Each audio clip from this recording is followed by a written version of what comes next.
You should make this a 5-star production. Hey, what's going on, everybody? This is your boy Al, host of Guys Talking Sports, and this time I got my friends with me. I got Earl and I got my boy Adrian. Say what's up to the people, everybody. What's going on? Adrian, you there? And You there, Ace? yes, sir. Okay, all right. So I want to make sure. All right, we're gonna just get started. We're gonna talk about what's going on in the NBA, obviously, because there's a lot of stuff, news that's been happening right now. As you all know, LeBron he opted out on Sunday. So did Carmelo. A couple of people opt in. But right now, the biggest thing was the trade today in regarding the Knicks Tyson Chandler and Raymond Felton going to the Mavericks for Samuel Dallenberg, Jose Calderon, Shane Larkin, Wesley Wesley Matthews was added into the mix, and 2 picks in the second round. So I'm just gonna go play round robin and ask for you guys' opinion about it. I'll start with Adrian. So what do you think about the trade? Do you think it was good for both teams? Good for what teams? What's your take on it?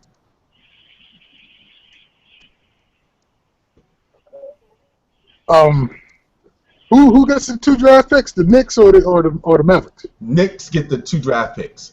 And they get Larkin, Calderon, Dallenberg. Yep. Wow. And all the Knicks had to give up was Chandler and Felton. And the Knicks came off. That is correct. The Knicks came off like fat rats in this trade. Obviously, I mean, we know in basketball, second round picks don't really mean much because probably 60% of the time they don't even make the squad. Mm-hmm. So, you can pretty much say that's nothing. But I still think the Knicks came off really solidifying their backcourt with 2 young studs now with Hardaway Jr. and Young Machine. That's youth. I think they're both like 22, 23 years old. They produce above average. They're Knicks for at least the next 5 to 7 years.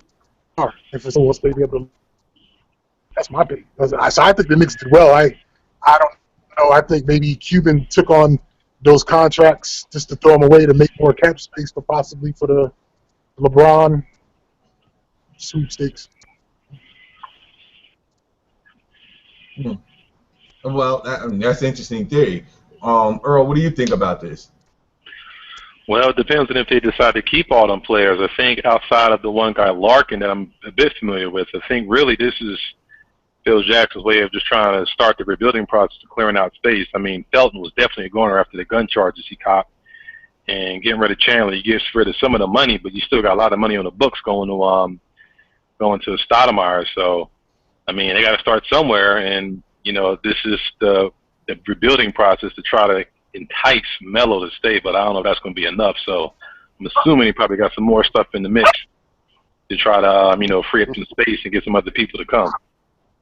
Yeah, no, I agree with that. To be honest, when I first heard the trade, I was like, wow, Phil Jackson is really starting to do something, making some noise here. I'm very curious as to why the Mavs would give up both second round picks. And more importantly, why would they even give up Shane Larkin? Like you just picked him up last year.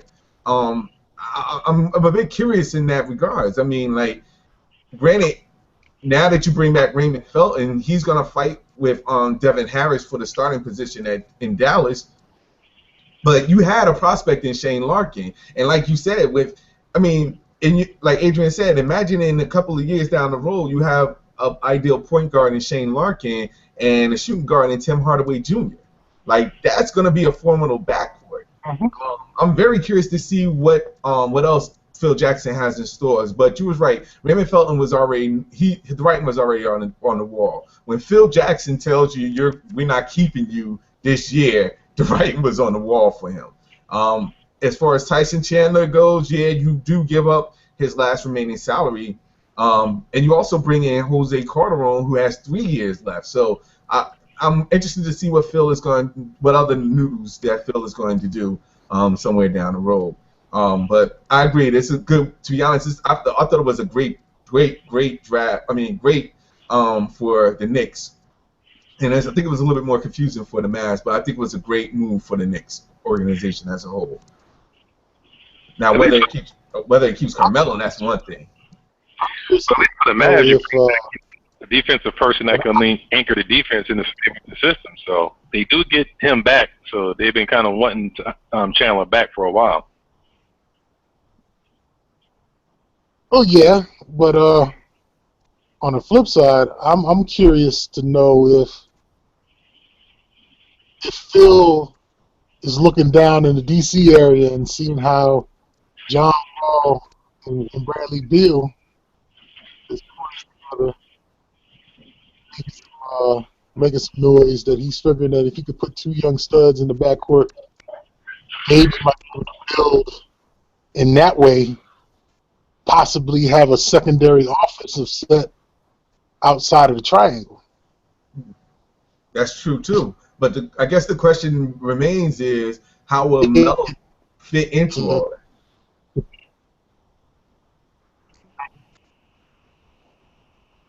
Okay, let's work with the scenario that Melo won't be. Hey, Then Adrian. what? Then Ace, you're breaking up.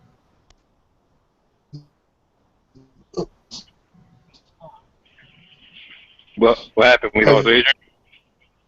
He's going in and out. No, okay. Yeah, he just lost him. So he was saying that he was more, because I told Adrian that I'm more interested to see how Larkin and Hardaway Jr. would come into play, and how would that how would that work with he was talking about the triangles offense and how that would how Larkin and Hardaway Jr. would be implemented into that system. But I said, well, more importantly, how would Melo be if he does that?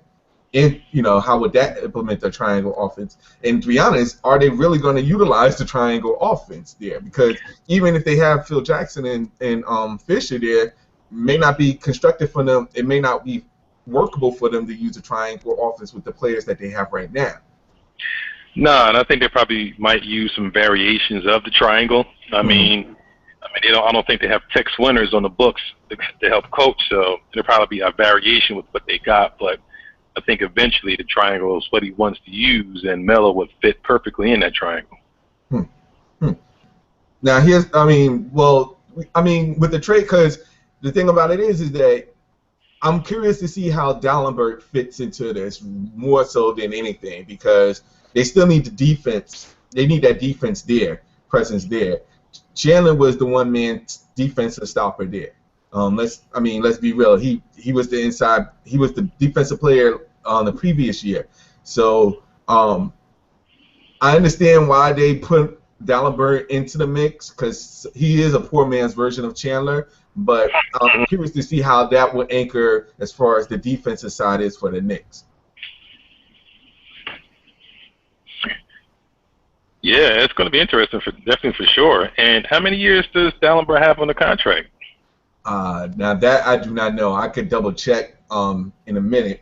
But I don't think it's that long, because they wouldn't. I don't think they picked up the only person contract that's over at least 3 years, or 3 years or over, is Jose Calderon. Yeah. So if they intend to keep him or not, they could go the route where they just try to buy him out to free up some more cap space. That is true too. But then you talking about Calderon or Dallenberg? Dallenberg. Okay. So then I guess the question is, who would be playing center then? Because you still have the only big man you have is Stoudemire, Bargnani, and that's pretty much. Oh, and Cole Aldridge. I'm assuming. Aldridge. Yeah. Huh. And the Knicks just gave Bargnani that huge contract last year. Didn't he get like They gave him like 4 years, 5 years, $60 or $70 million or something like that. Well, they stuck with him now. Yeah, they stuck with him. They are stuck But with him. he's not bad. I don't think he has any defensive presence. He's a good offensive player, just no defense. Yeah, no, and to be honest, it seems like that's what they got back. To me, because Jose Calderon, he's not known for his defense as well. Similar to, him, it seems like they have a lot of offensive people, but no one to anchor that defense. Which is why I was kind of curious when they traded Chandler, because now who is going to be your defensive player? I don't see Dallenberg being that defensive caliber person that Chandler was. Well, Allenberg ain't that player that he was back when he was with the Sixers either. Exactly. Like before, when he was with the Sixers, he was at least a double-double machine and blocking a lot of shots. I know I had him on my fantasy teams back then, so I know for a fact that he was a defensive presence. Yep. But now I know that those days is gone, at least. So, like I said, I thought the Knicks they I don't know how they pulled off to getting the 2 picks. I see one, you're trying to get into the draft, but to get both picks, I thought that was very, very good. But do the Knicks even have a draft pick? They got 2 draft picks now, but yeah, no, they didn't have any draft picks at all. That's what makes this even more intriguing, because of the fact that they didn't have no draft picks. They wasn't even mentioned in the draft, and now they came up with 2 draft picks. Yeah, but is the draft as deep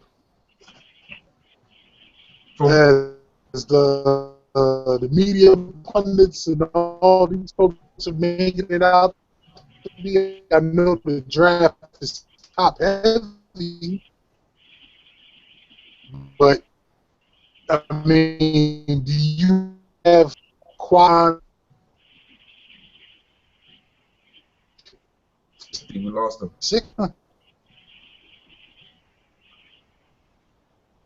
Yeah, he's like he was like voices coming in and out. Yeah, I think the question was basically, he was asking, is the draft that deep, all the way down? From what everybody's saying, they're saying that this is the deepest draft that they've seen in a long time. I guess it remains to be seen. Last year looked like was the draft of serviceable players, and then this year I think it's probably top heavy up, maybe the first 10 to 15, but then after that, who knows? Yeah. No, I agree. Right now it's still anybody's guess is how good this draft is, and you probably won't even see that until maybe another couple of years down the road when we reevaluate everybody that came along in the draft. So, I just thought it was very interesting how the Knicks pulled off those draft picks. To be honest, I applauded when I said, wow, for them to get those. I gotta give them credit where credit is due.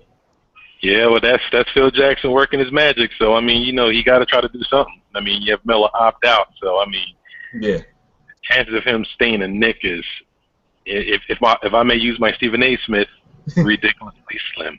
Yeah. No, man. Here's my question: if he doesn't stay, where do you think he's going to go? Well, you definitely have Chicago out there that's definitely making a good push for him. Dallas maybe before, but who knows with Tyson Chandler. But maybe they could do a trade out of there, another trade to get actually not a trade, maybe just sign him direct. There's that off chance that the rumors have been about him going to L.A. with Kobe, and him and Kobe are really good friends. But I don't know. The Lakers have too many holes there, too many uncertainties. You still have Jim Buss running the show. They don't have a coach. You got Kobe that has 2 more years, and we're not even sure how he's going to be after that ankle got repaired. So I don't know. Even Paul Gasol might not even be there. And Nash is not the Nash of a couple of years ago. So it's too many uncertainties going on around them. Yeah. No, I agree with that. And what makes it even, all these talks about where Melo's gonna go, where LeBron is gonna go. At this particular point, everybody just speculating on where their choices is, but who really knows at this stage of game? It's just a matter of time. I like you said, I can't even predict where he's gonna go. To be honest, I would agree that Chicago is probably the best fit for him because it gives him all the options that he wants, plus the money as well, plus the salary as well. Even if he takes a slight less of a pay cut, you're going to get the opportunity to actually win a title there. People still up here is talking about he needs to stay with the Knicks and stay just let it be for another year and then come back and we can they can work something out.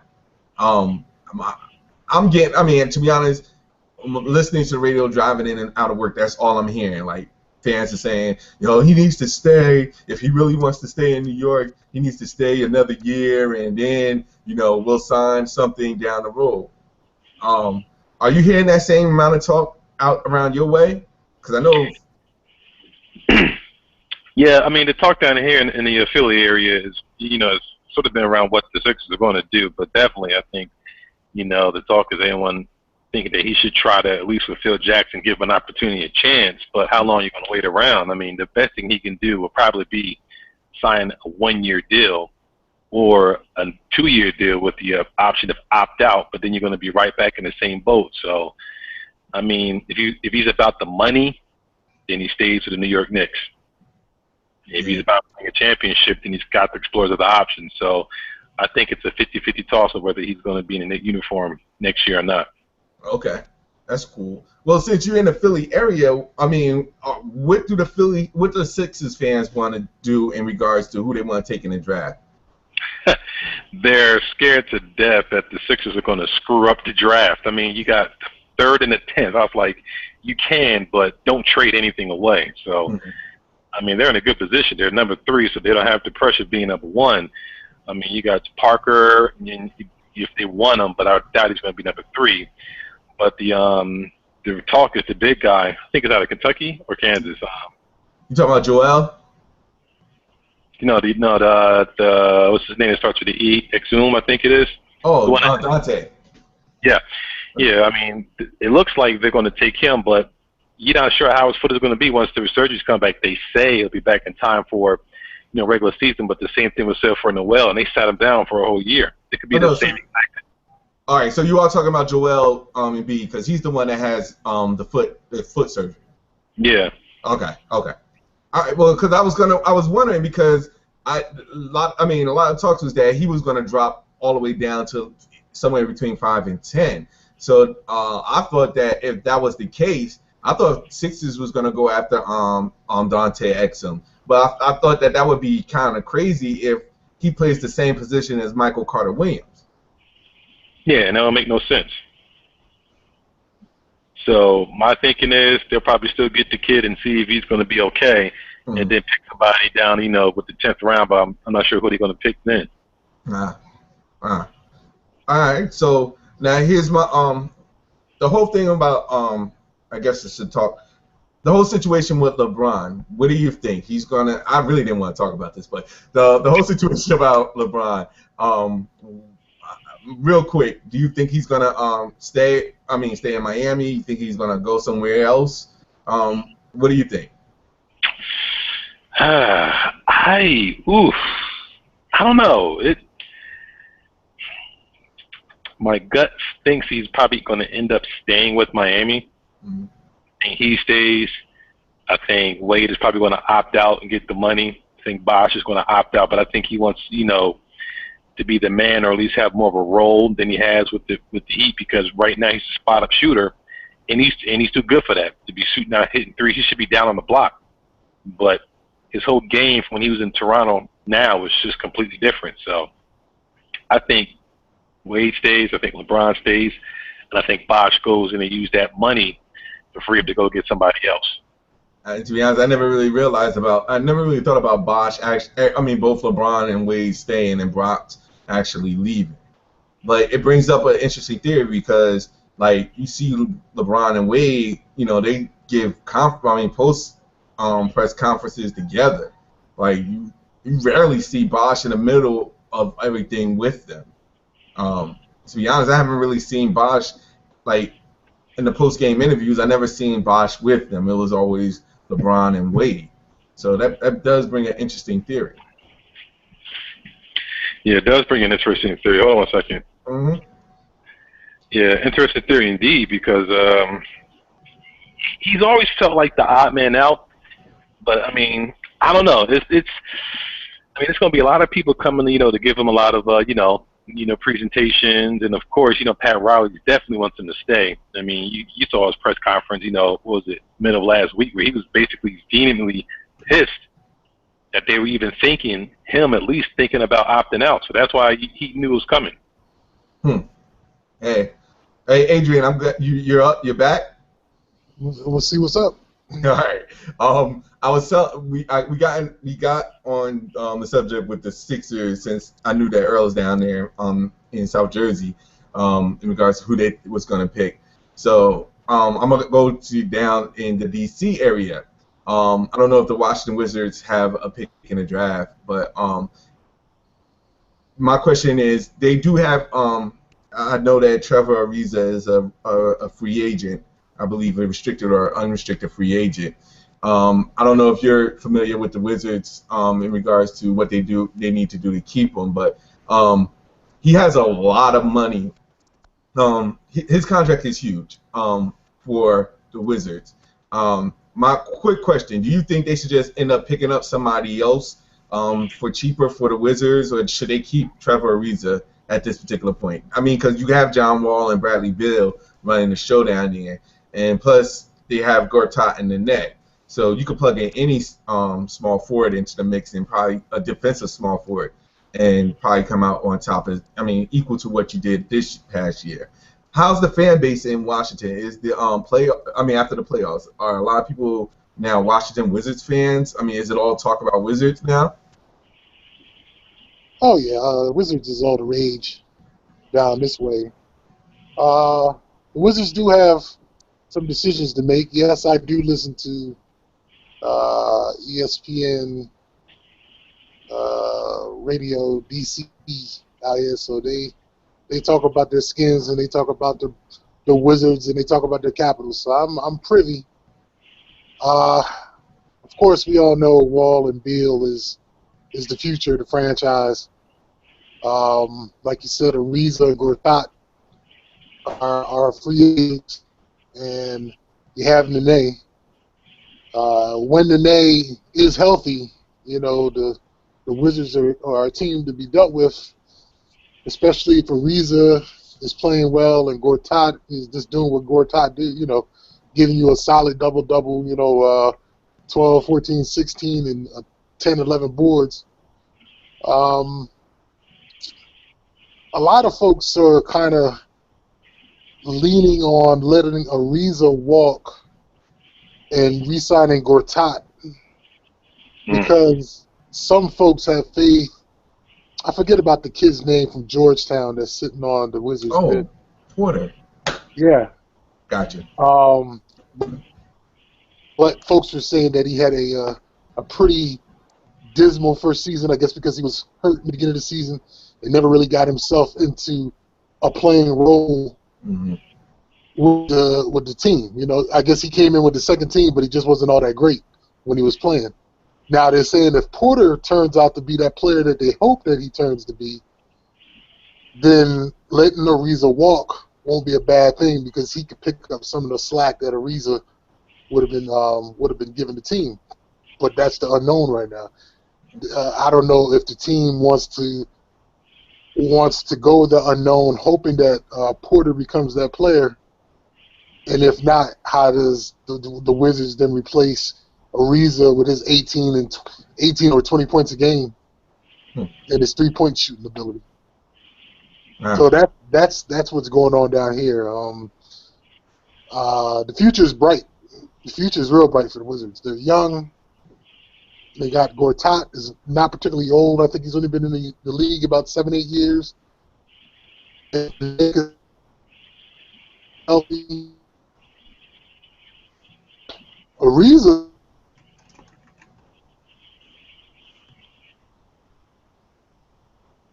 I think we lost him again. Third time's the charm.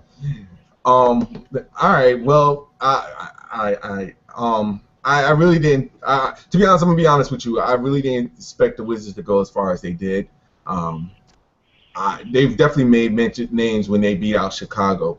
That made me take notice. And I'm gonna be honest with you. I would not be surprised if they further. They make it to at the most best. If they keep everybody, even if they add a couple of pieces, I would not be surprised to see them either in the second round or at most probably a chance to be in the Eastern Conference Finals. Depending on what happens with the trades and the free agency. But if they stayed the same, I really see the Wizards taking that next step. Yeah, because we're not sure whether they were just one of those exceeded expectation years, but it definitely means next year they're definitely going to be on the radar of a lot of folks because I think they've slid under the radar until at least after the All-Star break. Yeah, definitely. And what makes it so interesting is that regardless of the fact, right now this Eastern Conference is basically wide open. I guess of course depending on what happens with the trades and the free agencies, of course. But if when you think about it, the fact that Miami Heat is a year older. I mean, of course they have LeBron, but I feel as though if LeBron stays after the Miami, it's really a wide open series. I mean, I can't even count Indiana as being in the mix anymore because of the simple fact is that Atlanta, if they keep their squad, they could easily beat them. They easily match up against Indiana. Of course, it happens if Derrick Rose comes back. That may change the whole landscape. But if everything stayed the same, I mean, other than Miami and Chicago, it's still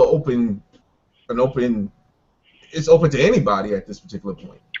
Yeah, I think there's definitely going to have to be some wholesale well, I'm not sure wholesale change is the right word, but it's definitely going to have to be some change to Indiana because that mix, something happened the last, month and a half. And I still believe once they got rid of Danny Granger, man, it's regardless of whatever stuff was happening in-house, it was never the same. Oh, definitely. I mean, when that happened, I don't know if you're right. I don't know if it was because of Danny Granger. I don't know if it was because of Andrew Bynum signing in at the last minute. I don't know. But when that happened, that whole team imploded. Like, when the first half, I really thought that they had a chance to actually contend for the title, and I just don't know what happened. I mean, the whole Lance Stevenson thing in the playoffs. I mean, and that's even whether they re-sign him as well. It's really going to be interesting to see what happens when this summer is over. Very interesting. Yeah, I mean, you got a lot of people there. I mean, with Indiana, do you keep Lance Stevenson? Do you let him go? Does Rick Carlisle stay on as a coach? I think he probably will.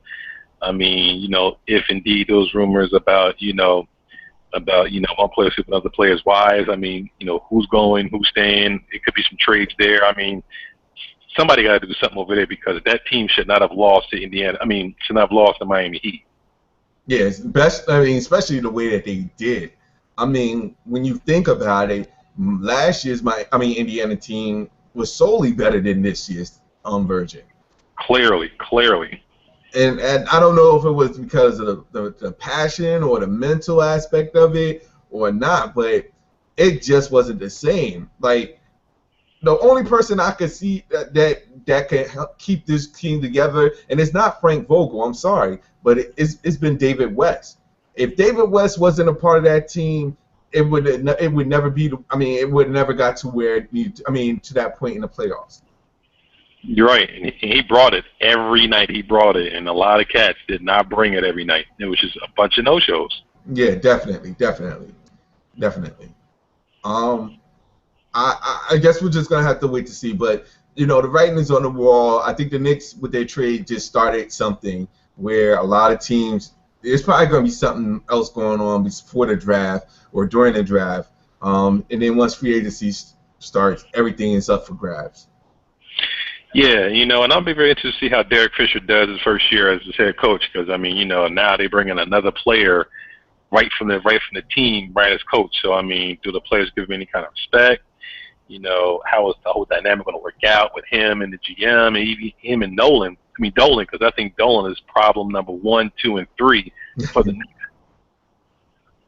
Yeah, I think everybody, a lot of Knicks fans are saying that right now. They think has never been against the players or the coaches. It's always been about management with them, with the Knicks. And you're right, it's definitely going to be interesting to see what they do down the road. If Dolan's going to actually let Phil Jackson handle the situation, or if he's going to step in and do what Dolan normally does. Yeah, if he does, then he's going to mess everything up. But if I may digress for a second, I have to go over and I have to sadly applaud the Detroit Pistons for letting Joe Dumars go. Yes. I you know what? I kind of feel bad for him, because truth be told, he did make the right moves to get Detroit that championship. The last championship, I believe, right? Yeah, he did. Okay. But that Josh Smith signing was the worst. I believe that. I said that. I thought he was crazy. Yeah, that was his downfall. That was his complete downfall. It's interesting. I'm now more interested to see what Stan Van Gundy does now that he's the president and the coach. It seems like a lot of coaches are doing that nowadays. Like, they're becoming president and the actual coach. Yeah, I guess because they want more full control over the team basketball operations than just being the coach and getting told who you're going to pick. They want to pick their own people. Yeah, no, but I can understand that. I guess if it works for Coach Popovich, I guess it'll work for everybody else as well. Yeah. But I don't know. Like I said, I'd be very curious to see how my Detroit Pistons. I'm still a little sore that they decided to draft Darko Milicic over Dwayne Wade, which did it for me. I couldn't be a fan after that. Yeah. No, but you know what? It was hit and miss. But Joe Dumars, I'll put it like this: he still got you a ring. That I'm coming from a Nets fan. I'm still waiting. So, I'm being straight up honest with you. He got you a ring. So, and I'm still waiting. Hey, Billy King, are you listening? I'm waiting for you. Okay, you need to do something. I don't know what it is, but you need to do something, and do something about these contracts. Stop. Anyway, that's neither here nor there. I'll go on my whole rant about Brooklyn in a minute, down the road. But as far as the NBA is concerned, I just think this is going to be an interesting summer. With the top stars opting out, I'm curious to see what's going to happen. Like, to be honest, I'm going to be tired of hearing all the fans and all the media talking about where people are going to go. But at this particular point, that's what the media does. You have to speculate what's going to happen. But I have to admit, I'm getting tired of people saying that, Miami's going to do this and LeBron's going to go this way. He's going to be a New York Knick, or he's going to be a Laker, or it's just so many rumors going on, speculating about what's going to happen, and not a lot of people is going to want to hear about all that. So yeah, you're going to always have those, the LeBron haters. It's a question of whether he just want to focus on his legacy or just want to chase the rings, and I'm not sure what he is. There's talk that he is very conscious of his legacy. So in that case, I would say he needs to stay in Miami, try to get some more people to him, and win the championships there. But if you go to New York or go to LA, it's like you can't do it. None of the greats did it. You have Tim Duncan stayed in San Antonio for damn near forever, took a massive pay cut, got people to come to the team, and he's won 5 championships. Kobe was sitting at LA. He could have bounced went to the Clippers of all teams. Yeah, but the question is whether or not does LeBron really care about that type of legacy? Like, you have to, from him, all he needs to do to cement his legacy is just make sure he wins enough championship rings. And you know, depending. I mean, whether he stays or goes, of course, you know, a lot. You know, everybody's gonna, you know, say that about him. But if he gets the same rings, you know, amount of rings as Kobe or MJ, I think everybody's gonna say, today's generation, I should say, is gonna probably say, well, he still got his rings. He's gonna be he's still the best player ever. You know, he's still, you know, he may have done it with different teams, but he's still the best player ever. He's got it. He's able to win multiple championships with different teams. So, but it's interesting to see. But we don't have to talk about Mr. LeBron James anymore. We can switch off for that. Yeah. I mean, when everybody else comes into the play, we'll have a full discussion about that. So, but I'm not gonna hold you. I know you got things to do. So, I'd like to thank you for spending some time, you know, chatting with us. And it's a little time to hear us talk about the NBA and what's going on in the world today. I'd like to thank my guest Earl for staying along with me. Thank you very much, Earl. Thank you, man. And sorry for the dark background, man. I'll get it straightened out next time. It's all good. It's all good. Also like to thank Adrian. I know he's having connectivity issues, but we'll get that squared away as well. Again, you can check me out. I'm on Twitter. I am Al Qualls. You can also check out this YouTube. I will send out the links to everybody. You can check this out on YouTube as well. Also, coming soon, probably starting next week, I'll probably start recording this on podcast. So I'm gonna start pushing that out as well. Again, you can catch us. Hey Earl, if you might want to give your Twitter feeds or whatever you want to give, so that people know where you are as well. I have to switch up my Twitter, so I have to give that out next time.